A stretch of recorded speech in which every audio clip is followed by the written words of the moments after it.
का जड़ कर्म चेतन बंधकारु कर्म के अवसान का कह कर स्वरूप यथार्थ जग का जो किया उपकार है उसके लिए जिन वाणी माँ को वंदना शत बार है वंदना शत बार है वंदना शत बार है।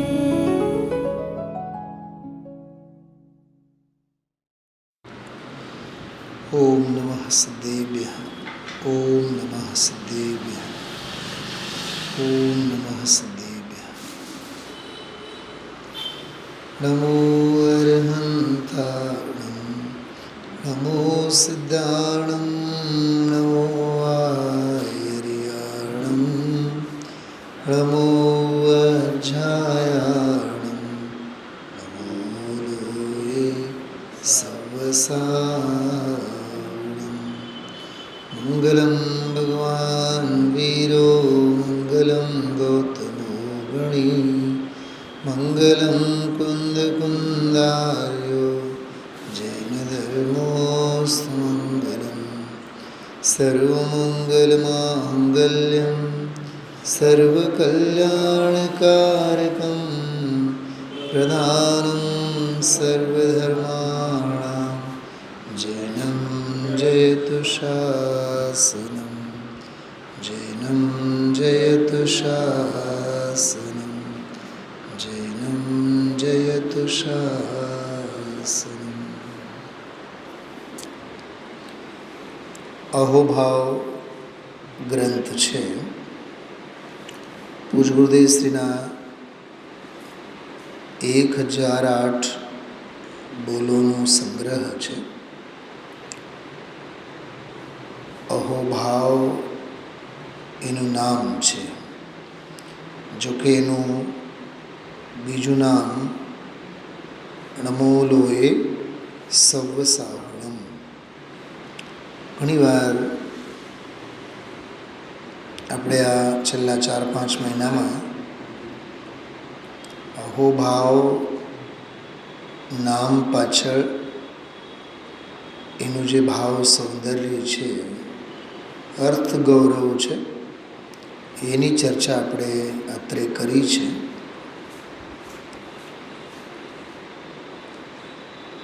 અને કલ્પનામાં પણ આપણી કોઈ દી ન હોય કે પંચ નમસ્કાર મંત્ર જેનું આપણે નામસ્મરણ કરીએ છીએ એમાં નમો લોય સવ સાહુણમ એના નામથી કોઈ ગ્રંથ કોઈ શાસ્ત્ર આપણને આ ભાવમાં વાંચવાય મળે. પણ એ અહોભાગ્ય છે કે પૂજ ગુરુદેવ શ્રીના મહામંગલમય અવતાર પછી આપણને નમસ્કાર મંત્ર ઉપર જ એના એક ચરણ ઉપર આપણને એક સરસ મજાનું શાસ્ત્ર વાંચવા અને સાંભળવા મળ્યું છે. 25-30 ગ્રંથો આપણે અહીંયા આવેલા. જ્યારે આ શાસ્ત્ર સ્વાધ્યાય આપણે ચાલુ કર્યું ત્યારે લગભગ જે દૈનિક સ્વાધ્યાયમાં અહીંયા આવો છો બધાને આપેલ છે. બાકી થોડુંક એ હેન્ડી નથી, થોડુંક લાંબુ છે, આમ પુઠ્ઠા જેવું લાંબુ છે, બરાબર. ભલે ને આમ પાતળું ખરું પણ સારો એવો આમ દળદાર ગ્રંથ છે. ચલો, અત્યારે તો આ બધું તકનિકી વ્યવસ્થા છે આપણી પાસે, એટલે એક સ્ક્રીન પરથી જ આપણે એને ડિસ્પ્લેમાં મૂકીને હજારોની સંખ્યામાં આપણે જોઈ શકીએ, વાંચી શકીએ એવી વ્યવસ્થા છે. એટલે એ વ્યવસ્થાની સથવારે આપણે હવે શ્વાસ લઈએ છીએ અને સ્વાધ્યાય કરીએ છીએ. કહો તો કરુણતા છે, કહો તો સારી એવી ભૌતિક વ્યવસ્થા, એનો સારો એવો લાભ, એની ઉપયોગિતા છે. એક વાત ઘણીવાર આપણે અહીંયા કરી છે ભાઈ કમલેશભાઈ, પૂજ્ય ગુરુદેવશ્રીના વ્યાખ્યાનો એટલે જ્ઞાગમના તત્વના પદાર્થ બંધારણના દેવગુરુ ધર્મના પંચપરમેષ્ઠીઓના અને જ્ઞાગમના આંતરિક વિષય બિંદુઓના બધા જુદા જુદા ભાવવાહી ઉદ્ગારો, એ બધા જ ઉદ્ગારો અહોભાવ કહેવાય છે. અરહંત ભગવંતો અંગે ભક્તિભાવ હોય, સિદ્ધ ભગવંતો અંગે હોય. આજ સવારે જેમ ગુરુદેવશ્રી બોલ્યા હતા, મુનિરાજ એટલે તો ચાલતા સંત, ચાલતા સિદ્ધ.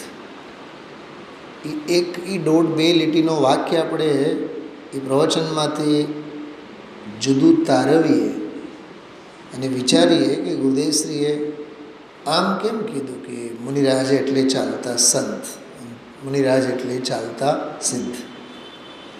સંતે કીધું અને સિદ્ધે કીધું, કેમ આમ ઓચિંતાનો જે એમને બોલે, કંઈક એના તાર તો જોડાતા હશે ને વિષય વસ્તુ જે ચાલતું હોય એમાં. એમને એમ તો ન જ બોલ્યા હોય ને. એટલે એ બધો અન્વેષણનો વિષય છે. બહુ ઊંડો વિચાર માગે. એમને એમ કોઈ ઉદ્ગારો આવતા નથી હોતા. સમજો કે એક બીજું વાક્ય ગુરુદેવશ્રીના પરિવર્તન અંગે હું કહું કે જોઈ લો, અમે આ પાત્રા વિનાના સાધુને ગુરુને ગોતી લીધા. આટલું જ એક વાક્ય છે. હવે દામનગરની ઘટના અને દામોદર શેઠની એનો જે ઉકળાટ હતો, અથવા હીરાજી મહારાજની જે પ્રતિક્રિયા હતી ગુરુદેવ પ્રત્યે, પાત્રા રંગવા અંગેની જે શ્વેતાંબર સ્થાનકવાસી સંપ્રદાયની જે વિચિત્ર પદ્ધતિ હતી, મેં તો હજારો વાર એ વાત સાંભળી છે કે કલાક તો પાત્રા રંગવામાં જાય, પછી સૂકવવા માટે મૂકવા પડે, એના ઉપર માખી મચ્છર આવીને બેસી જાય, મરી જાય. બોલો કેટલી સૂક્ષ્મ વાત છે. વિચક્ષણતા, ગુરુદેવશ્રીની વિચક્ષણતા કે ધર્મ સાધનાના નામે, કૌશિકભાઈ, સાધનાના નામે જરીએ હિંસા બરદાસ્ત નથી. હવે હું આના ઉપર એક 10-20 પેજનો આર્ટિકલ લખું ને તો સૌથી પહેલાં તો હું એમ જ લખું, ગુરુદેવશ્રીના જીવનમાંની આ બાબત આપણને ગુરુદેવશ્રીના અહિંસાના અવતાર જેવા વ્યક્તિત્વને દર્શાવે છે. અહિંસાનો અવતાર છે. મેં સવારે એક બહુ માર્મિક વાત કરી હતી. આજે 71માં ગુરુદેવશ્રીએ દીક્ષા લીધી, 76માં બોટાદ સંપ્રદાયના અપાશ્રયમાં 5 મહિનાના ગાળામાં સ્થાનકવાસીના 32, એમાં 13 ઉમેરીને 45 આગમ શ્વેતાંબરના, 32 અને 13 45 આગમ ગ્રંથો ટીકા સહિત આ સમયસાર જે છે ને 5 પાનામાં તમે લખી શકો. 415 દુ કેટલા થયા? 830. તો 5 પાનામાં તમે 830 લીટી તો લખી જ શકો આરામથી. જેના અક્ષરે જો લખો, એક લીટીમાં આખી ગાથા આવી જાય. આપણી પાસે ઘણા બધા PDF ફાઇલમાં પણ એવા ઘણા ગ્રંથો છે. PDF ફાઇલમાં છે આપણી પાસે. એ 4 લીટીનો શ્લોક હોય, 2 લીટીનો શ્લોક હોય, એટલે જેમ આ આર્યાછંદ છે, હરિગીતિકા છે. હરિગીતિકા તો હિન્દી અને ગુજરાતીમાં, પણ ગાથા પ્રાકૃતમાં એને ગાથા કહેવાય, સંસ્કૃતમાં એને આર્યા કહેવાય. 2 લીટી છે. 2 લીટી પણ એ લખેલી છે પુસ્તકમાં એક જ લીટીમાં. આમ એક પુસ્તક એક પેજ હોય, પેજમાં 32 થી 36 લીટી આવે, આપણે 30 ગણો ને, એક પેજમાં તો 30 ગાથા આવી જાય, મોટા મોટા અક્ષરે લખી હતી. જો એમાં હજી બહુ ઝીણા અક્ષરે લખો તો 60 આવી જાય. એટલે તમે વિચાર કરો કે આવી રીતે શાસ્ત્રોની અને આગમની 5 મહિનામાં જ એમને જે અવગાહના કરી સ્થાનકવાસી સંપ્રદાયમાં, પણ એમની અવગાહનાએ 2 કામ કર્યા. સવારે એની વાત કરી હતી. નંબર 1, સ્થાનક અને મિથ્યા વિપરીત મતાંતર પ્રત્યે, જેમાં તેઓ દીક્ષિત છે, તેમના પ્રત્યે શંકા ઓર દ્રઢ થઈ. અને એક સાયકોલોજી હોય છે, જે માણસ જેટલો ચોક્કસ હોય ને એ માણસ પોતાના દરેક એક્ટિવિટીમાં ડાઉટ વધારે સેવતો હોય. શું એનો અર્થ શું? કૌશિકભાઈ, તમે ચેક ભરવા જાઓ બેંકમાં રોજ, તમે એક નહીં 10 ચેક ભરો ને તો 20 વખત તો એક ચેકને ચેક કરો. તારીખ તો ભૂલાની નથી ને, ડેટ તો રહી ગઈ નથી ને, કેમકે અનુભવ હોય આપણા, ચેક પાછા આવી ગયેલા હોય, તારીખમાં ફેરફાર હોય, સાઇનમાં. એટલે નાની બાબતોમાં એ ઇવન અકાઉન્ટ પે લખવાનું તો નથી રહી ગયો, બેરર આ તે, એટલે એક ચેક લખે 10 વખત જુએ તો એક તો એની શંકાશીલતા, એની આન્વીક્ષિકી વિદ્યા, એની પરીક્ષા પ્રધાની વૃત્તિ, એની ચોકસાઈને બતાવે છે. તમે ગુરુદેવ શ્રીના વ્યાખ્યાનોમાં એ શૈલી જોઈ શકો છો. આમાં આ શબ્દનો અર્થ કાઉન્સમાં આમ લખનારે લખ્યું છે, પણ આનો અર્થ આમ નહીં થાય. બોલો, ભરી સભામાં બોલે એ શું છે? એ કેવળ સામાન્ય કમેન્ટ્સ નથી, એ બહુ મોટા એક્ઝામિનર છે, અને એની નોંધ સભાને લેવી જોઈએ. સભાને એટલે આપણને કે ગુરુદેવ આમ કેમ બોલે છે આમાં. તો આવી વિચક્ષણતા ધરાવનારા ગુરુદેવ 5 મહિનામાં 45 આગમ ગ્રંથો ટીકા સહિત વાંચી કાઢ્યા. સંપ્રદાયની તો વાટ જ લાગી ગઈ. જેમાં પોતે દીક્ષિત હતા, હજી મુપતિ છૂટી નહોતી.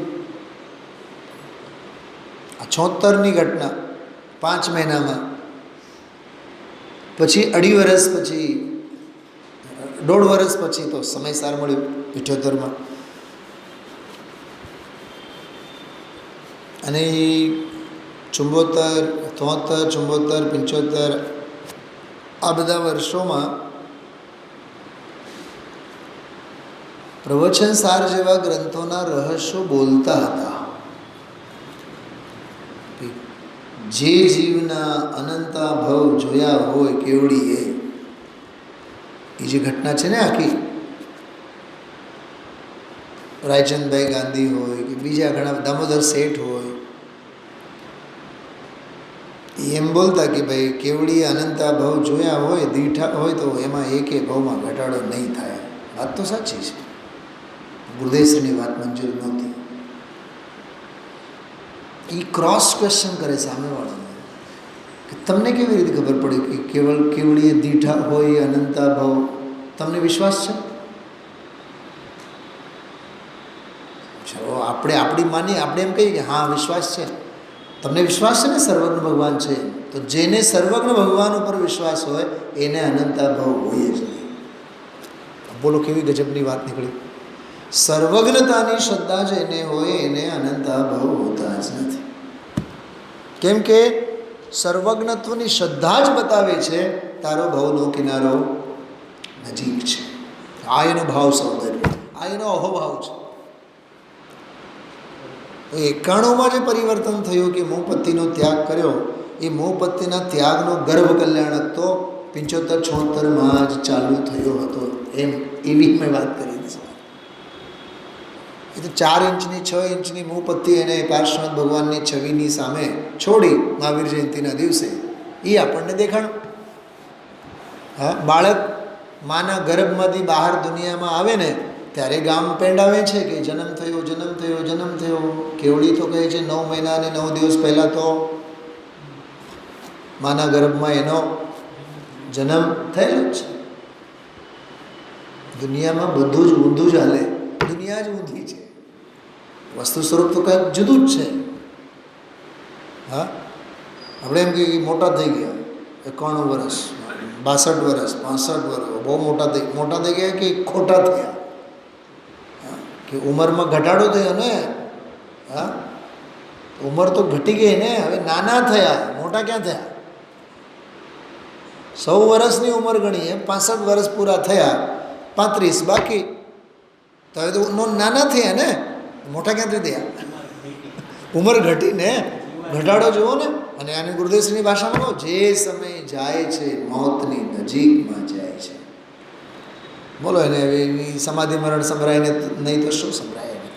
એટલે પૂજ્ય ગુરુદેવશ્રીના જીવનમાં અચ્છા એ સંપ્રદાયમાં જ્યારે દીક્ષિત થતા હતા ઉમરાળામાં 1800 રૂપિયાનો ખર્ચો કરીને મોટાભાઈ બધું આયોજન કર્યું. હવે એ જે ધોતીઓ ફાટેલ જે નિસરણીવાળો જે એ જે પ્રસંગ એ બતાવે છે શું? અરે રે, ત્યારે એમ થયું કે વસ્ત્ર સહિત તો મુનિ પણ હોય નહીં. તો એને બતાવો, મૂપત્તિ તો છૂટશે પછી, પણ 91માં જ્યારે દીક્ષા લીધી ત્યારે જ વસ્ત્ર સહિત, વસ્ત્ર રહિત મુનિપણું હોય, વસ્ત્ર સહિત તો મુનિપણું ન જ હોય. ટૂંકમાં પરિવર્તનના એંધાણ તો ત્યારે આવેલા. આ બધા સંસ્કારોની રમત હોય છે, અને આ ભવમાં કરેલી સાધનાનું આ ફળ હોય છે. તો આપણે અહોભાવ અંગેની વાત એટલી જ કે ગુરુદેવશ્રીના દરેક ઉદ્ગાર આપણા માટે અહોભાવ છે. એક વાક્ય જેમણે લખ્યું ન હોય, એક શબ્દ જેમણે લખ્યું ન હોય, પણ એમના શ્રીમુખેથી નીકળેલા દરેક શબ્દ આપણા માટે અહોભાવ છે. દેવભક્તિ અંગે હોય, ગુરુ ભક્તિ અંગે હોય, વસ્તુ સ્વરૂપના સિદ્ધાંત, નિશ્ચય, વ્યવહાર, નિમિત્ત, ઉપાદાન, ક્રમબદ્ધ પર્યાય, 6 કારક, ગમે તે પ્રકરણ તમે લો ને, જેના અંગે એમના ઉદ્ગાર, સમ્યક દર્શન અંગે, સમ્યક જ્ઞાન અંગે, સમ્યક ચારિત્ર્ય અંગે, એક એક ઉદ્ગાર, એક એક વાક્ય. એના માટે એક બહુ પહેલાં મેં એક શબ્દ વાપર્યો હતો, શ્રુત ભક્તિ. એક સાધર્મીને તત્વ બેસે એવા ભાવથી એને તત્વ સંભળાવવું, એ શુદ્ધ ભક્તિ છે. 2 દિવસ પહેલાં ગુરુદેવશ્રી એક એવું વાક્ય બોલ્યા કે મારે તો ભગવાન થવું જ છે, જગતના જીવો તમે પણ બધા ભગવાન થાઓ. કુંદ આચાર્ય દેવ એમ જગતને કહે છે, એમ ગુરુદેવશ્રી બોલે. જ્ઞાની મહાત્મા પુરુષને આજે પણ બોલ્યા હતા, તમે વિભાવ ભાવમાં ન રહો, દુઃખના માર્ગે તમે ન રહો, બધા સુખી થાઓ. કોણ જ્ઞાની આવું નહીં ઈચ્છે? જગત માત્રનું ભલું થાવ. કરી તો કોઈનું ન શકે, કરી તો ભલું કોઈનું ન શકે, પણ ભાવના તો એવી જોઈએ કે જગત માત્રના જીવોનું કલ્યાણ થાય. અને આ જ ભાવના બતાવે છે કે એ જીવને તીર્થંકર પ્રકૃતિ બંધાવવાને લાયક છે. તીર્થંકર પ્રકૃતિને લાયક સત્પાત્રી જીવ છે. વાત્સલ્ય અંગ છે ને, એમાં માર્ગ પ્રભાવના છે. માર્ગ પ્રભાવના સર્વત્ર ફેલે, સર્વને મળે. એટલે સર્વત્ર તમે અહોભાવ ગુરુદેવશ્રીના નિહાળી શકે, જોઈ શકે. તો અહોભાવ એક શાસ્ત્ર નથી, એક શબ્દ માત્ર નથી, પણ જ્ઞાનીઓના હૃદયમાં ગુરુદેવશ્રી જેવા ભક્તના હૃદયમાં આરાધ્ય દેવતા દેવગુરુ ધર્મ પ્રત્યે, વસ્તુ સ્વભાવ પ્રત્યે, માર્ગ પ્રત્યે, માર્ગ ફળ પ્રત્યે જે પણ ભક્તિ ભાવના છે એ બધું જ અહોભાવ છે. ખ્યાલમાં અહોભાવ એ ભાવાનુભૂતિ છે. અહોભાવ ભાવાનુભૂતિ છે. જેમ આપણા પ્રત્યે કોઈ ભક્તિભાવ ધરાવતા હોય, એ ભલેને કહી ન શકે, બોલી ન શકે, પણ એ ભક્તિભાવ છે, અહોભાવ છે.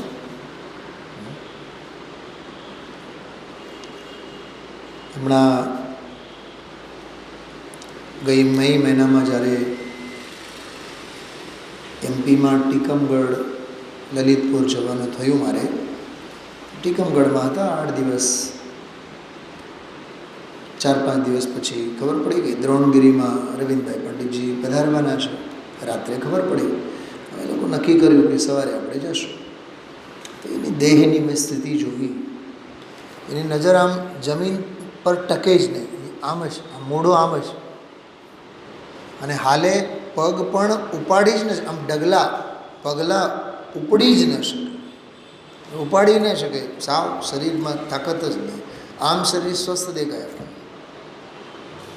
ચંપલ પહેરી ન શકે, ઝૂકવાની વાત જ નહીં, બેસવાની વાત જ નહીં. 3 જણા તો પકડેલા. બતાવો, એ જે 3 શિષ્યો અને 3 મિત્રો એને તો એવી સ્થિતિમાં શિખરજીની યાત્રા કરાવી.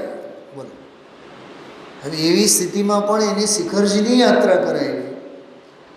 હા, હવે એક શિષ્ય ઘડીએ નીચે ઝૂકી જાય, નીચે બેસી જાય, અને ચંપલ પહેરાવે, એનો આદર સત્કાર, ધોતીઓ, આ તે જે પણ એની કાયિક સેવા બધી, બોલો એ અહોભાવ છે કે નહીં? કેમ કે તમે વર્ષો અમને તત્વજ્ઞાન આપ્યા છો, તો તમારી દેહની આવી કંથાઈ ગયેલી સ્થિતિમાં તમારી વ્રયાવૃત્તિ અમારા માટે સર્વોત્કૃષ્ટ ભક્તિ છે. સગ્ગો દીકરો ન કરે,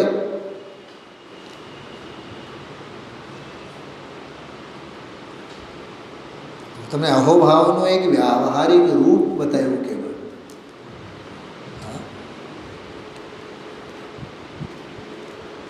આવું છે બધું. કોઈ સીમા નથી હોતી. ભક્તિ ભાવની કોઈ સીમા નથી હોતી, અહોભાવની કોઈ સીમા નથી હોતી. ચલો, આ તો એક એનો ભાવ પક્ષ, એની આપણે વાત કરી. નવું પ્રકરણ આપણે ચાલુ કર્યું છે. બહુ સારા એવા બોલો એમાં આપણે જોઈએ છીએ. જો આ એક પંક્તિ આપણે પહેલાં બોલીએ, પછી આગળ વધીએ. दृष्टि ज्ञान वृत्ति का आशय केवल ज्ञायक भाव ही चलते फिरते सिद्ध गुरु की शिव पद की नहीं चाहवी गुरु पद पंकज भ्रमर चित्त का चरणों में वे शाम है शाश्वत शिव पद साधक साधु चरण में नम्र प्रणाम है. सारी एवी साधु वंदना निर्ग्रंथ मुनि भगवंतो प्रत्ये भक्ति भाव सभर आ एक रचना है. થોડીક આ વાત 1-2 મિનિટ મારે માટે કરવાનું મન થાય છે. નિયમ સારમાં આજે બહુ ઐતિહાસિક, બહુ અલૌકિક, અપૂર્વ ગાથાનો રહસ્ય ગુરુદેવશ્રીએ ખોલ્યા. 100 નંબરની ગાથા. મુજ જ્ઞાનમાં આત્મા રે દર્શન ચરિત મેં આત્મા, પચકાણમાં પણ આત્મા, અને યોગ સંવર અને યોગમાં પણ આત્મા. 6 બોલ છે એમાં. દર્શન, જ્ઞાન અને ચારિત્ર, પ્રત્યાખ્યાન, સંવર અને યોગ. 6 બોલ છે. યોગ એટલે મન વચન કાયાના યોગ, યોગ નહીં, શુદ્ધોપયોગી યોગ. બહુ અપૂર્વ ગાથા અને અપૂર્વ ચર્ચા છે. હવે જે 100 નંબરની ગાથા છે એ ગાથાની ટીકા જે લખી છે કૌશિકભાઈ આ પાના ઉપર, હા જો સામે દેખાય છે ને, હા બસ. હવે એ ગાથાની ટીકા જ્યાં શરૂ થાય છે તો ત્યાં એક વાક્ય લખે છે પદ્મબ્રહ્મધારી દેવ, અથ સર્વત્ર આત્મા ઉપાદેય. મળ્યું? સૌથી પહેલી લીટી બેન મેં આજે કીધું હતું ને સવારે 2-3 વખત હું આજે વાંચન કરીશ, જોઈશ. મેં આ ગાથાની ટીકાના બધા 6 પોઈન્ટ્સ બનાવ્યા. જ્ઞાન, દર્શન, ચારિત્ર, પ્રત્યાખ્યાન, સંવર અને યોગ. દરેકમાં આત્મા, દરેકમાં આત્મા, દરેકમાં આત્મા. જ્ઞાનમાં તો આત્મા, દર્શનમાં તો આત્મા, ચારિત્રમાં તો આત્મા, એમ. અને પહેલું પોઈન્ટ આ કયું મેં જે હમણાં કીધું, સર્વત્ર આત્મા જ ઉપાદેય છે. અને ટીકામાં લિસ્ટ ગણાવી 6 બાબતો. તો મારા ચિત્તમાં વાત આવી, સર્વત્ર તો તમે લખો છો અને ગણતરીની 6ની બાબતો તમે આપો છો. તો પરમબ્રહ્મધારી દેવ એમ કહેશે, કા તમે સાંભળ્યું નથી? સર્વગુણાંસ્તે સમ્યક. તો અમે દર્શન, જ્ઞાન, ચારિત્ર, પ્રત્યાખ્યાન, સંવર અને યોગ 6ના નામ બતાવી દઈશું. બીજા તારે જે સમજવા હોય એ બધા સમજી લેવા. એક વાત. બીજી વાત, હમણાં 3-4 દિવસ પહેલાંના સ્વાધ્યાયમાં આવ્યો હતો એક શબ્દ, સવારના સ્વાધ્યાય, ચારિત્ર વૈભવો. કેવા વૈભવો? ત્યારે મેં અર્થ કર્યો હતો, ચારિત્ર વૈભવો એટલે શું? અરે આ પરમાર્થ પ્રતિક્રમણ ચારિત્રનો વૈભવ છે, આલોચના ચારિત્રનો વૈભવ છે, પ્રત્યાખ્યાન, પરમ ભક્તિ, પરમ સમાધિ, શુદ્ધોપયોગ, આ બધા ચારિત્રના વૈભવો છે. દરિયામાં મોજા નાના હોય કે મોટા હોય, અરે જેવા હોય એવા. મોરખરાજ પૂંછમાં કે મોજા કેવા હોય? નાના હોય એ મોજા હોય, મોટા હોય એ મોજા હોય, અને સુનામીના પણ મોજા જ હોય. તને તણાઈને લઈ જાય એ મોજા જ હોય, તને છપછપિયા કરાવે એ મોજાને મોજા તરીકે જોને. ભેદ શું કામ કરસ? પંડિતજી રવિન્દ્રભાઈ શાસ્ત્ર સ્વાધ્યાય કરવાની પ્રેરણા ખબર કેવી આપે? कि प्रवचन चालू થઈ જાય અને તોય હાલી આવતા હોય એમ બોલે, चले आ रहे हैं और फिर बातें करते करते बीच में खड़े हो जाएंगे. किसी ने पूछा स्वाध्याय में नहीं जा रहे? नहीं, अभी तो समय सार स्तुति चल रही है.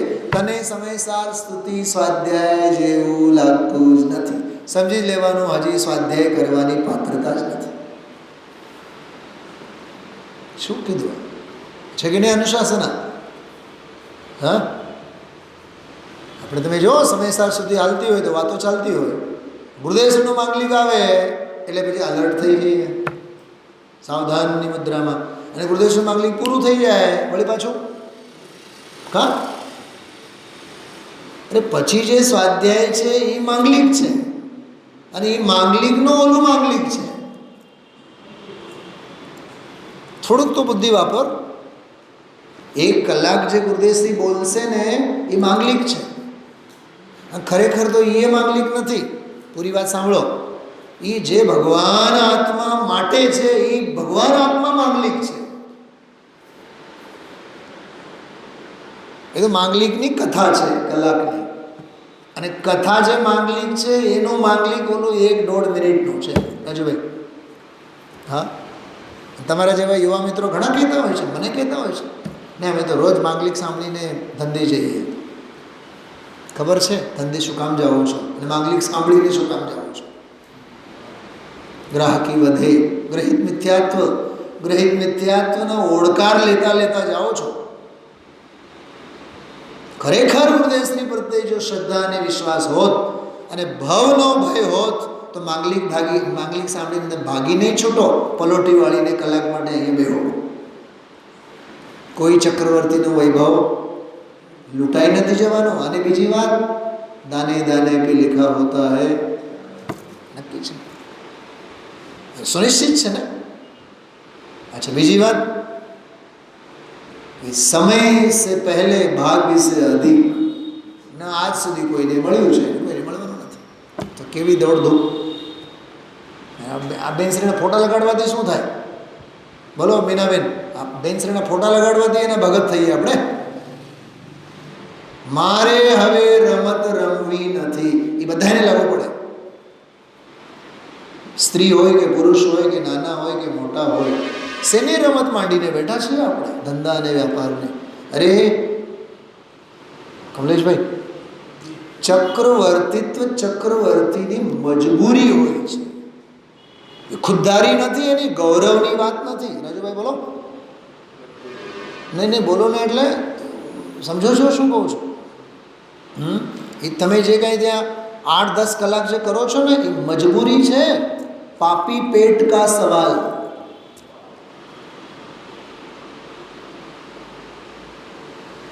પાપી પેટનો સવાલ છે, માટે ત્યાં જઈને કાળી મજૂરી કરવી પડે. એટલે સદાશિવદાસજીએ કીધું ઓલા દીવાનને, તમે કામના કલાકો ઓછા કરો, પગારમાં તમે વધારો કરો કે ન કરો, પણ અમારા કામના કલાકોમાં તમે વધારો કરો. અમે 2-4 કલાક મળશે તો અમે આ શ્રુતની ઉપાસના કરવા માંગીએ છીએ. રત્નગણ શ્રાવકાચાર્યની ટીકા લખનારા પંડિત સદાશિવદાસજી આનું કહે છે. સમર્પણતા, ડેડિકેશન. આજ સવારે જ ન કીધું ગુરુદેવશ્રી? આજે જ સવારે કીધું. એવું કડક આચરણ અમારા જીવનમાં કેટલાક દિવસોને દિવસો, મહિનાઓ સુધી છાશ પાણી પરથી અમારે કાઢવું પડે. બાઈઓ ધ્રુજે કરોડપતિના ઘરની, મહારાજ આવે આહાર માટે, નિર્વિઘ્ન આહાર થઈને જાય તો હર ધ્રુજે, પણ ખબર પડી જાય કે ક્યાંક ભેળસેળ થઈ, એમને આહાર લીધા વિના અમે લોકો. એવું તો કડક આચરણ, પણ છતાં કહે છે બધું અજ્ઞાન.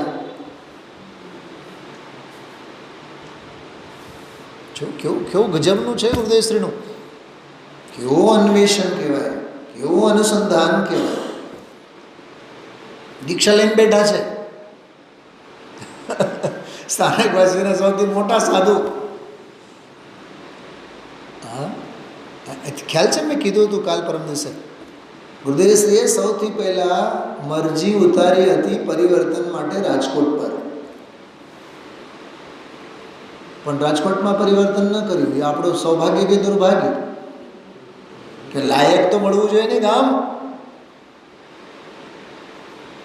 હા, એક વાત. ચલો, એ સૌભાગ્ય દુર્ભાગ્યની વાત તો જવા દો, પણ ગુરુદેવશ્રીનું માનવું એવું હતું, એને ખબર હતી કે હું જરીક પણ પરિવર્તનની કંઈક આમ ઘટના બનશે તો સૌથી પહેલાં તોફાન, સુનામી સંપ્રદાયમાં આવશે. એટલે પરિવર્તન ચોક્કસ કરીશ, એમાં તો કોઈના બાપનું પણ મારે સાંભળવું નહીં પડે. પહેલી વાત, પરિવર્તન તો કરવાનું, પણ મને ઘટના એવી ગમે, હા, ક્ષેત્ર શુદ્ધિપૂર્વક હું પરિવર્તન કરીશ કે મારી પરિવર્તનની ઘટનાને લીધે કોઈ જીવોમાં, કોઈના મનમાં વિખવાદ કે ક્યાંય કોઈ તોફાન કે કાંઈ થાય નહીં, આતંક બને નહીં, એવી રીતે ક્ષેત્ર શુદ્ધિપૂર્વક હું કરીશ. અચ્છા, રાજકોટની ઘટના એવી તો શહેર છે, અહીંયા તો સ્થાનકવાસી અને શ્વેતાંબર તો ડગલાબંધ માથાકૂટ થશે. હાલો આપણે ઉમરાળા ઉપર પણ મરજી ઉતારે, ભલે ની 4 છે ઘર, નહીં છે ને માથાકૂટ થશે. તો એવી જગ્યા ગોતી કાઢી, એકે જૈનોનું ઘર ન મળે, માથાકૂટ જ નહીં. એક વાત. અને બીજી વાત, ગામમાં તો નહીં જ, ગામની બહાર, ગામની ભાગોળે. તો આ બધી ઘટના શું બતાવે છે? એ પરિવર્તનમાં પણ એમની પવિત્રતા કેવી છે.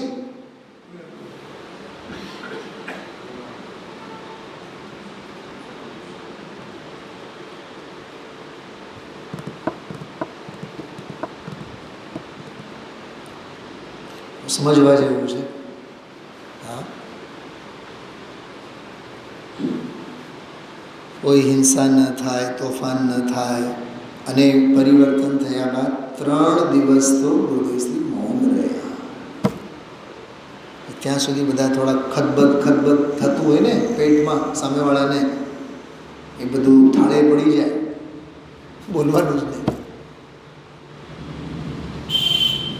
માણસને બહુ ભયંકર જિજ્ઞાસા હોય છે. નકામી બાબતોમાં તો કુતૂહલ બહુ હોય છે, સમજવા જેવું છે.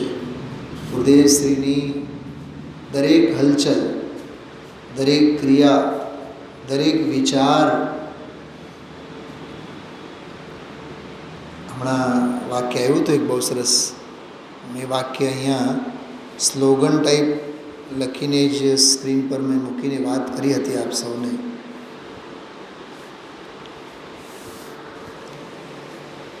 કારણ કાર્ય નિયમ સાર ઉપરનો જે 4થો ભાગ હાલમાં છે જ, આપણે ચાલે જ છે, બધા એની પાસે છે. એમાં 100 નંબરના પાને ગાથા 96 એમાં આવેલી વાત છે. 100 નંબરનું પ્રવચન છે, 17મું પાનું છે. પાન નંબર 100, પાન નંબર 17, 100 નંબરનું પ્રવચન. એમાં આવેલી છે આ ગાથા 96 ઉપરનો આ એક બોલ છે. શું બોલ છે જુઓ. મળ્યું તમને ગ્રંથમાં 17મા પાને? આગળ પાછળ નીચે ઉપર જોજો ક્યાં. આહા હા, આ તો એક લીટી ઘણી ગંભીર. આ પાના ઉપર નીચે જ, સાવ નીચે તો નહીં પણ 5-6 લીટી, બસ 3જા પેરેગ્રાફમાં છે. આ તો એક લીટી ઘણી ગંભીર, ઘણી ઊંડી. હવે એ તો લીટીની વાત થઈ, ઉદ્ગારોની વાત થઈ. સાંભળો, એ તો લીટીની વાત કરે છે, લખાણની વાત કરે છે. હવે અંદરની વાત ઊંડી વિચારણા માગે. જો આવી ને અંદરની વાત પોતાની ઊંડી વિચારણા માગે. એક શબ્દ આવ્યું જો, દીર્ઘ વિચારથી કહેલું છે. આ શું છે? દીર્ઘ વિચાર એટલે શું છે? હા રાજુભાઈ, સમજાય છે? તમે એક મોબાઈલ પણ ખરીદવા જાઓ ને તો દીર્ઘ વિચારથી ખરીદો છો. તકલાદી નથી ખરીદતા, મેડ ઇન ચાઇનાવાળા નથી ખરીદતા, એપલનું ખરીદો છો. પોઈન્ટ છે આ કેવળ. લોક વ્યવહારમાં આપણી ભોગ સામગ્રીમાં દીર્ઘ સૂત્રતા કેટલી છે, લાંબા ગાળાનું. કૌશિકભાઈ, હા, આપણે ગાડી ખરીદીએ, કાર ખરીદીએ, કેટલું બધું વિચારીએ છીએ. અને જરૂરી નથી કે ભોગ સામગ્રી લીધી 5 વર્ષ એ ચાલે જ ચાલે. અરે એ ચાલે કે નહીં ચાલે, તારો કેટલો ભરોસો થતો બોલ. પોઈન્ટ છે આ કેવળ વિચારવાનો. તો ભોગ સામગ્રીમાં આપણે કેટલું લાંબા ગાળાનું વિચારીએ છીએ. તકલાદી ન હોવી જોઈએ. તકલાદી નહીં, ટકવાદી. હા, શાશ્વત વસ્તુ જોઈએ છે.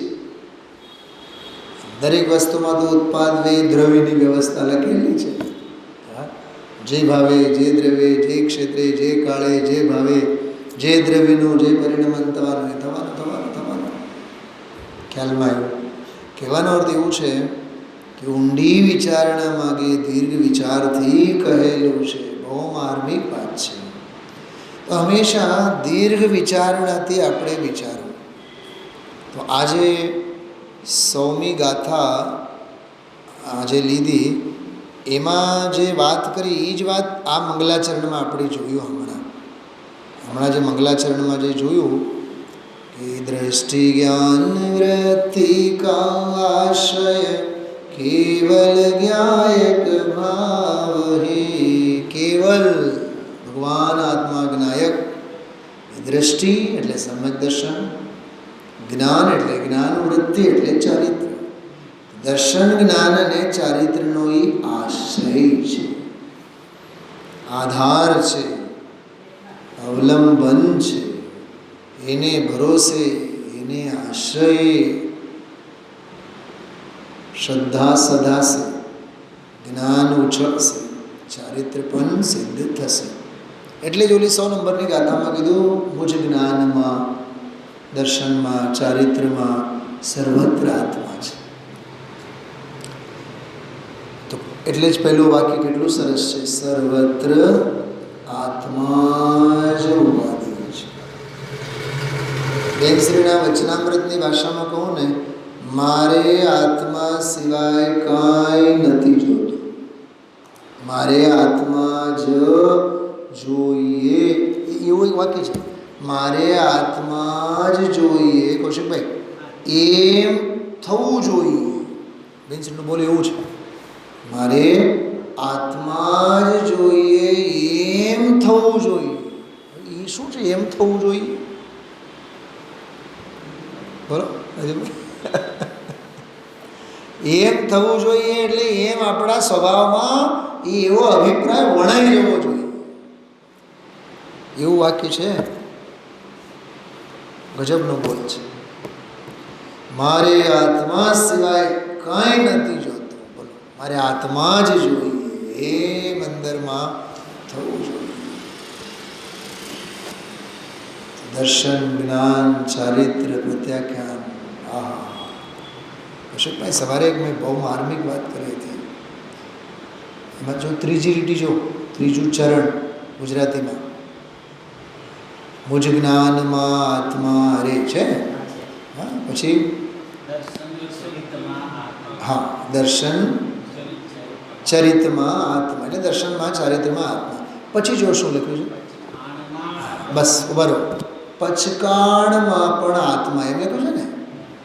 મેં સવારે એનો અર્થ એમ કર્યો હતો, પચકાણમાં પચકાણ નથી, પ્રત્યાખ્યાનમાં પ્રત્યાખ્યાન નથી, પ્રત્યાખ્યાનમાં આત્મા. ત્યારે એક વાક્ય બોલ્યો હતો, પ્રત્યાખ્યાનમાં પ્રત્યાખ્યાનનો પણ પ્રત્યાખ્યાન હોય. પ્રત્યાખ્યાનમાં પણ પ્રત્યાખ્યાનનો પ્રત્યાખ્યાન. પ્રત્યાખ્યાન એટલે ત્યાગ. ત્યાગમાંય ત્યાગનો ત્યાગ હોય. અરે પણ હું ગાંડપણું કીધું ને, પ્રત્યાખ્યાનમાં પણ આત્મા. ત્યાગમાં ત્યાગનો અહમ નહીં, આત્માનો અહમ. એ સાચો ત્યાગ. પછી જો તમે એક તો એ વાત, બીજું જ્યારે ટીકા પૂરી થાય છે ને, છે એ બોલ પૂરી કરીને ટીકા જ્યારે પૂરી થાય ત્યારે એક હેતુ આપેલું છે બહુ સરસ. સનાતન સ્વભાવત્વાત, સનાતન સ્વભાવ હોવાથી. સાવ છેલ્લું વાક્ય ટીકાનું.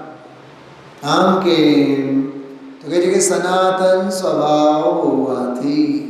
જબરદસ્ત હેતુ છે. કૌશિકભાઈ, હું તમને પૂછું કે આ મારુતિની કાર તો 5 લાખમાં આવી જાય છે, તો ઓલી એમજી કંપનીવાળી એવું કેમ 50 લાખની? બ્રાન્ડનો છે ને, બ્રાન્ડેડ છે. શું બેન, શું સમજાણું? તો વચ્ચેના 6 પોઈન્ટ. પહેલો પોઈન્ટ, બધે આત્મા ઉપાદે. 6 થયા, 6 અને 1 7 થયા, અને એક 8મો પોઈન્ટ છેલ્લો કયો? કારણ કે સનાતન સ્વભાવ હોવાથી. હવે 8 વાક્ય બનાવો.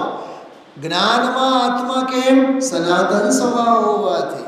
દર્શનમાં આત્મા કેમ? સનાતન સ્વભાવ હોવાથી. ચારિત્રમાં આત્મા કેમ? સનાતન સ્વભાવ હોવાથી. સંવરમાં, યોગમાં અને પ્રત્યાખ્યાનમાં આત્મા કેમ? સનાતન સ્વભાવ હોવાથી. તમે જો પછી આમ ગાથા આમ સ્વસ્તિ થાય શ્વાસોમાં, પછી તો ભૂલે ચૂકેથી પણ બોલીશ ને કે સાહેબ કંઈ યાદ નથી રહેતું. મને તમને લીટી એ લીટી કહું, તમને કઈ લીટીમાં શું લખેલું છે, પણ ખંતથી કરો તો ખરા. ભોગ તો આપો. આ તો કાંઈ એવું તો નથી દેહ હરી પલંગાવરી, પલંગ પર બેઠાને ભગવાન બધું આપી દે. હા રાજુભાઈ, અને આને બીજી વાત કરું, તમે આખો દિવસ ધંધો નહીં કરો ને, તમને રોટલાએ મીઠા નહીં લાગે. કે બેઠાડું જીવન, તો બેઠાડું જીવનમાં શું?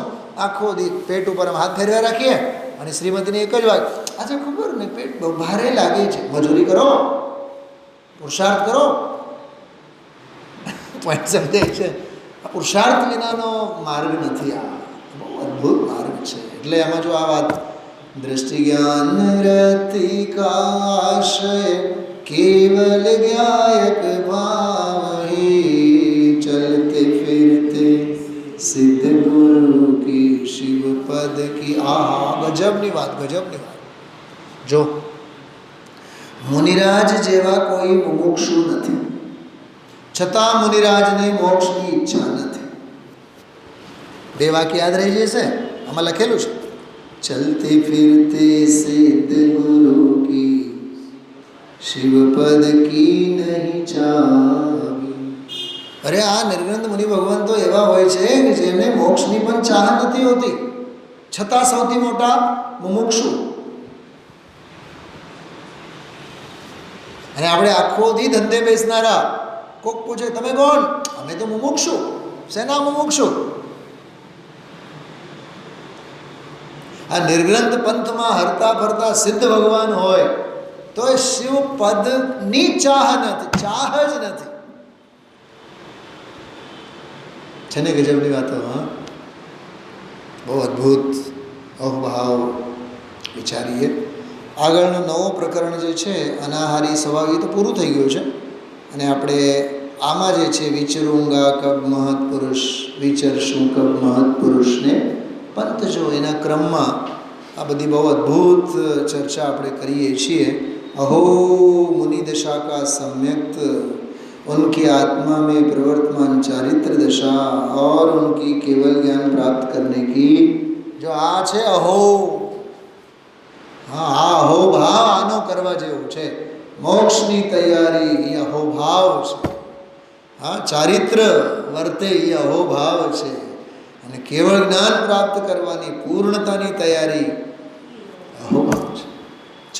ચોથેથી 14મા સુધી લીધું છે. આમાં सम्यक्त की तैयारी चौथो गुणस्थान, चारित्र्यની દશા વચ્ચેના ગુણસ્થાનો, અને કેવળ જ્ઞાન 13મા ગુણસ્થાનની પરમાત્માની તૈયારી.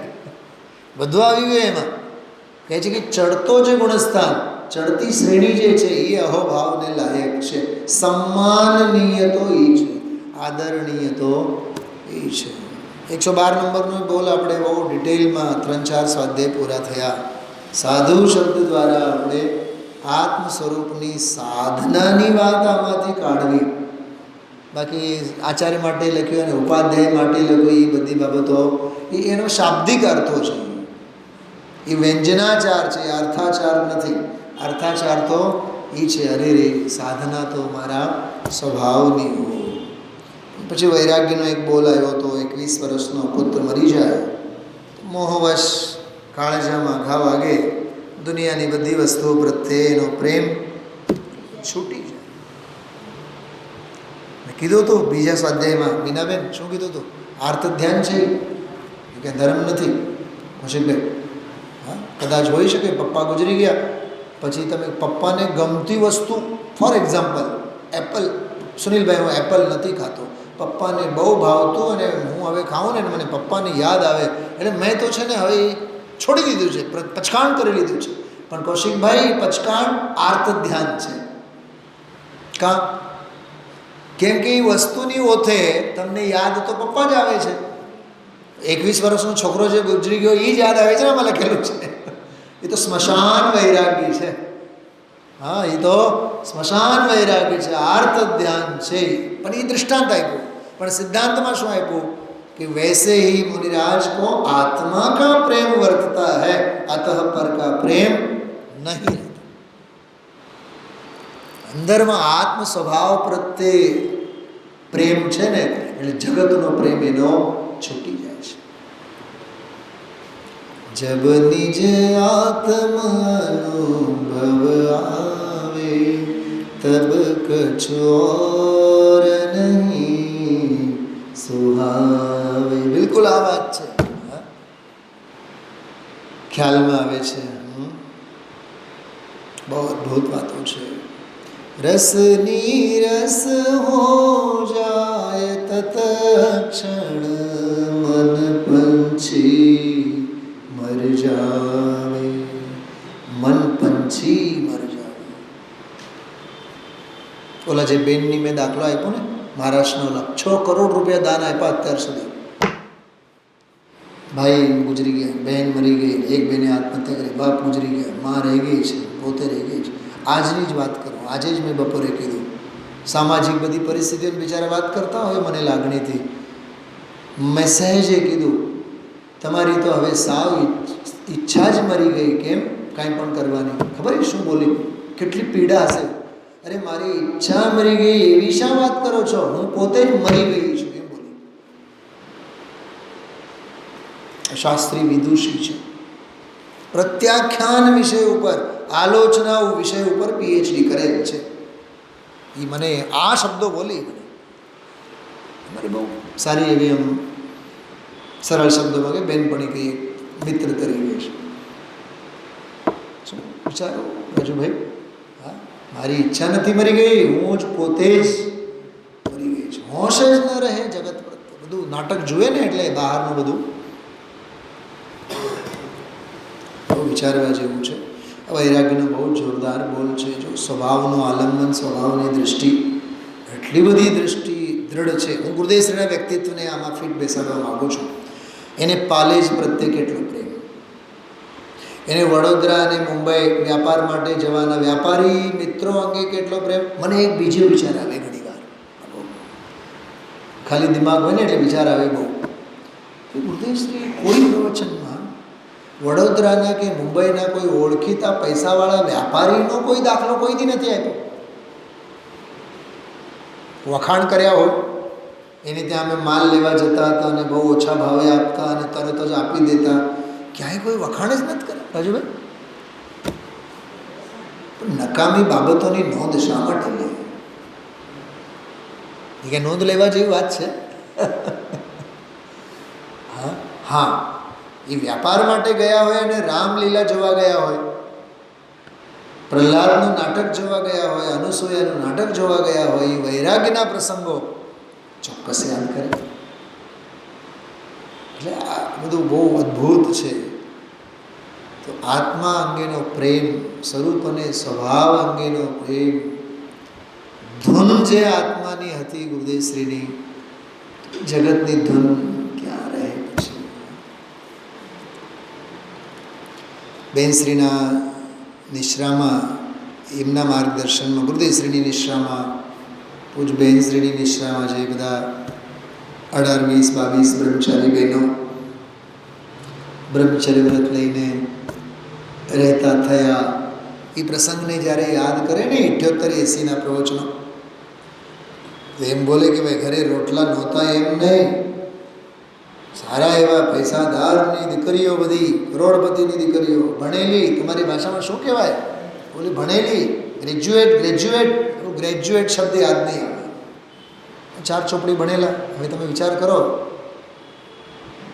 તે આત્માની જ ભાષા જેને આવડતી હોય એને દુનિયાની ભાષા કેવી રીતે આવડે? એમ અહીંયા કહે છે મુનિરાજને આત્મા પ્રત્યે જ એવો પ્રેમ હોય, ચાહ નહીં હૈ રાજ્ય કી, ચાહ નહીં હૈ रमणी की चाह हृदय में एक यही है, शिव रमणी को वर्णे वेद ज्ञान की ज्योति जलाकर शुद्धात्म में रमते हैं, क्षण क्षण में अंतर्मुख हो सिद्धों से बातें करते. આવી સ્થિતિ જેમની હોય જગતમાં ક્યાં હશે? એ આ વાત છે, બરાબર. પછી એના પછી તો આગળનો છડાળનો તો અદ્ભુત બોલ હતો. ભાવલિંગી મુનિરાજ મહાન પુરુષાર્થી. 115મો તો ઓર જોરદાર, જેની આપણે ચર્ચા કરી છે. આહાર કરતા હોવા છતાં પણ લક્ષ્ય આહાર પ્રત્યે હોય નહીં, પણ પૂર્ણ કેવો થાવ એટલો જ એમનો લક્ષ્ય હોય છે. નિરંતર જાગૃત દશા. કૌશિકભાઈ, મેં એક વાક્ય બોલ્યો હતો, મુનિરાજ આહારની પ્રવૃત્તિમાં પણ જાગૃત હોય. અહીંયા આપણા જીવનમાં જાગરણ દશામાં પણ નિદ્રાધીન હોઈએ છીએ. દેહની નિદ્રાની, મોહની નિદ્રાની. એમને આચાર્યોએ નથી લખ્યું, ચાલતા હોવા છતાં પણ મુનિરાજ ચાલતા નથી, ખાતા હોવા છતાં પણ ખાતા નથી, બોલતા હોવા બ્રુવન અપી ન બ્રુતે, બોલતા હોવા છતાં પણ. સમાધિ શતકમાં શ્લોક છે, ગચ્છન અપી ન ગચ્છતિ, એવો આ બોલ છે. તો એમની જે જાગ્રત દશા મુનિ ભગવંતોની વંદનીય છે, અભિનંદનીય છે. હવે નવો બોલ 116મો આવશે, પછી આપણે લઈશું. ઓમ નમઃ સિદ્ધિભ્યામ.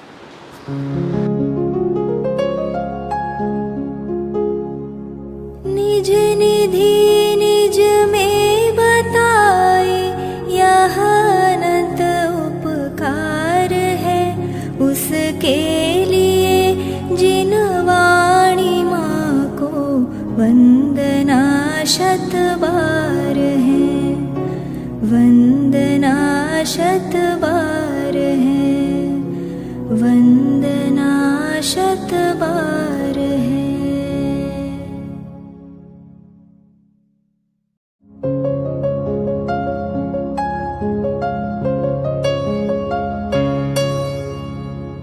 जिन वाणी भारती तो ही जपो दिन रैन, जो तेरी शरणा गहे सो पावे सुख चैन. जा वाणी के ज्ञान ते सूझे लोकालोक, सो वाणी मस्तक नवो सदा देत हो ढोक, सदा देत हो ढोक.